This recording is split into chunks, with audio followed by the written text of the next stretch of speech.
Yeah, know this already. Boy D47 all day for real. Handling that business for real AM, revisiting as much rugby league information as possible. Right now, the 1964 wooden spoon in Australian Rugby League. Such a unique one that there's actually two parts to this one. So stay tuned for part 2 coming up in a few days. Right now, part 1, the 1964 wooden spoon going to Canterbury.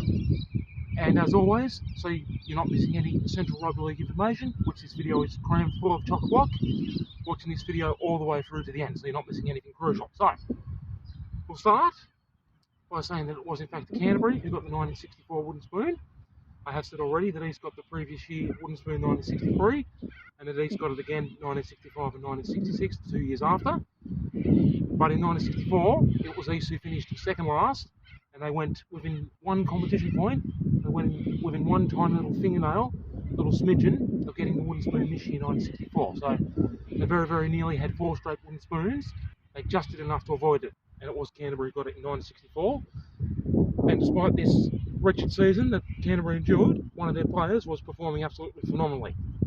So he's obviously the player who's going to get the second part of the video for performing so brilliantly in a team going so poor. So, usual stats: the 18 games that Canterbury played in 1964, they managed 1 win, 1 measly win, and 1 measly draw, and the other 16 games were losses. So they managed just 3 competition points for the whole season, whereas East only did a tiny bit better, and East managed 2 wins, 16 losses, which gave them 4 competition points, enabling them to finish second last and just avoid the wooden spoon this year, but they would get it again in 1965 and in 1966.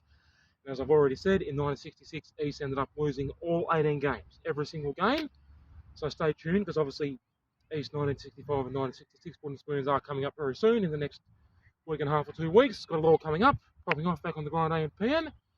But let's get into Canterbury's 1964 stats. So they scored just 168 points from all the games in 1964, while conceding 369, the for and against minus 201. Very poor statistics, but it's what you do expect from the wooden spooners. And the leading try scorer, his name was Bernie DeWitt. Unusual name, but his name was Bernie DeWitt. And the leading try scorer could only manage 4 tries. He could only conjure up 4 tries from the 18 games that they played. Very, very disappointing, and that was their leading try scorer. But what wasn't disappointing was Canterbury's one brilliant player they did have. He was the leading point scorer. His name was Les Johns, and he's obviously an inductee into the Rugby League Hall of Fame, one of the all-time great players of the game, one of the greatest ever Canterbury players to ever pull on a blue and white jumper. And he managed 2 tries and 34 goals, which was 74 points in 1964. Remembering tries used to be 3 points at the time. Now, 74 points doesn't sound like very much, but like I said, considering the fact that Canterbury lost 16 out of 18 games, and considering that all his teammates weren't contributing and doing anything, and he was having to steer the ship and run the show all on his own, it's absolutely outstanding that he got any sort of points at all. And he was doing his absolute utmost, his absolute best, playing at fullback in both attack and defence to improve the team's fortunes. Unfortunately, Les Johns didn't have much help from the rest of his teammates, which is why they finished last. But in my opinion, any player can play excellently when the team's winning all the time, but it takes a very, very special player to be playing brilliantly every game without fail when the team is struggling as much as they were. So, props to Les Johns, and we're going to have a second part video just for Les Johns, just for his career statistics, coming up like in a few days, 3 or 4 or 5 days hopefully, so stay tuned for that. And most incredibly, I said that Canterbury scored 168 points in 1964, and Les Johns got 74 of them. He got nearly half of his team's total points. That's why he was having to do everything. But also, in Les Johns' career, he played for Canterbury the years 1963 up to 1971, and he was an automatic walk-in to both the New South Wales and Australian teams. Even though his team got the spoon in 1964, he walked into the New South Wales and Australian teams, playing first grade in the team going so badly. He shone above everyone else and ended up being one of the best players in the whole competition, despite how poorly the rest of the team was doing. So that shows his ilk and his worth as a player, one of the all-time greats, but we'll cover him in full later. Then we'll get into Canterbury's most embarrassing moment in the sun. So obviously the moment in the sun is when they had a draw with West 6 all. I said they had a draw. 1964 round 8, they drew with one of the better teams, West 6 all. The only other game they won was against the other no good team, East, in round 14. They beat East 13-11. But at the same time, the most embarrassing moment actually happened in round 5, when Canterbury had lost East 26 points to 2. So Canterbury and East played each other twice in 1964. They beat each other once each. But when East won, they won by the 24-point margin, 26 points to 2. And when Canterbury beat East, they only won by 2 points. Canterbury, of course, only managing 1 win and 1 draw, whereas East managed 2 wins for the season. So East just did enough. So Canterbury's only 2 games where they got any competition points in 1964. Round 8, they had the draw with West 6 all. In round 14, they'd beaten East 13-11. The only 2 games that East won, the round 5 game against Canterbury 26-2, and in round 9, a shock 10 points to 7 win over Manly. And even though it was only in round 9 halfway through the season, that was in fact what ended up letting them avoid the wooden spoon, incredibly enough.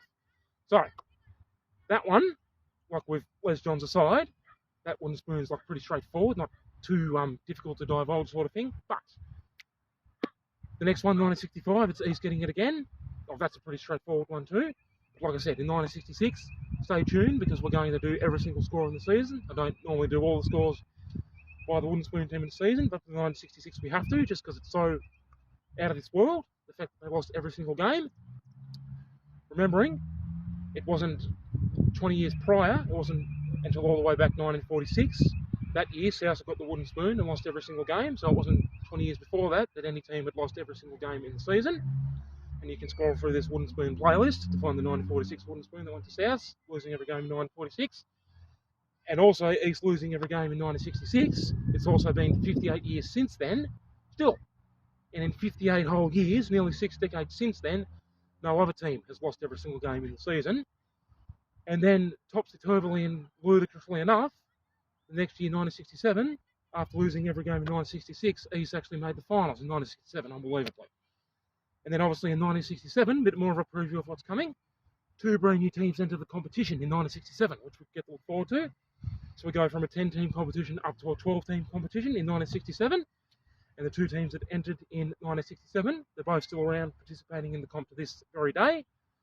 One of them has a moderately successful history, and the other one has an absolutely brilliant, phenomenal history. So look forward to those. So there you go, your Boyle Day D47, recounting the 1964 wooden spoon, going to Canterbury, just below East by 1 competition point, despite the best efforts of their all-time great player, Les Johns.